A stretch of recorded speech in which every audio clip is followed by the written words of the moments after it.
want us to change our thinking about aging. We have such a narrow, negative, pessimistic view of aging. Yeah. And part of it is because we see it as all the things we lose. Right. But I don't think we think about the things that we gain. Right. And so that's another thing I want to explore in the class is how can we create a mindset where we're not just focusing on the loss, we're focusing on the things that we gain as well, and how we can enhance that through the choices that we make. Cool. Yeah. And what immediately brought to my mind was when you said, like cultivating our inner elder, right? I think we exist in a society, unfortunately, that doesn't have a lot of elders in the kind of the most noble, we made wise elders sense. Elderly. We turned them into the elderly. Yeah. And they're like weak. Yeah. Worthless. I mean, this is the perception. This is not what they actually are, but it's kind of we put them away. Right. We kind of, we've created a culture where we don't have time to take care of them as we used to do. And so we've separated generations in many ways, which I don't think is a healthy kind of foundation for good community, but here we are. Yeah. So, I mean, that's the long range goal. Yeah. Just, to change the world. It's no big deal. Yeah. We can do it. Well, we start one thing, one person at a time, right? Exactly. One generation at a time. Right. Yeah.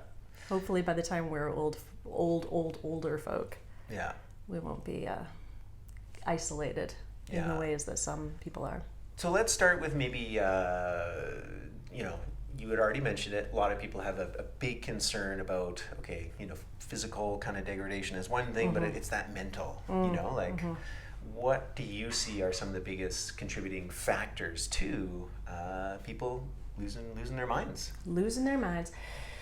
We have a real, I think, again, I don't want to speak in absolutes. There's always areas of gray when we're dealing with individual people, but we have a couple things working against us. One is we have a real toxicity problem in our environment. Yeah.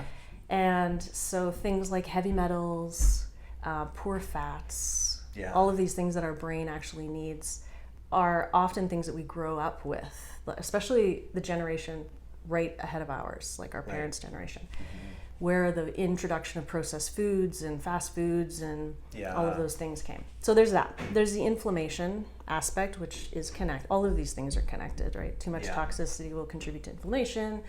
Too much inflammation is considered toxic. There's all these factors.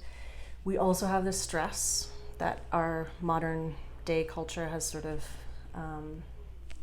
inundated us with. We have no idea what the long-term effects of EMF, that in the way that we're using it in the past 50 years, 40 years, has on our nervous system, right? The brain is part of the nervous system. So that's an electrical system. So of course these things impact us, and sometimes in ways that we don't really fully understand yet. So those are some. I think movement is a big one as well. Right. We know that movement plays a huge role in our cognitive function. Yeah.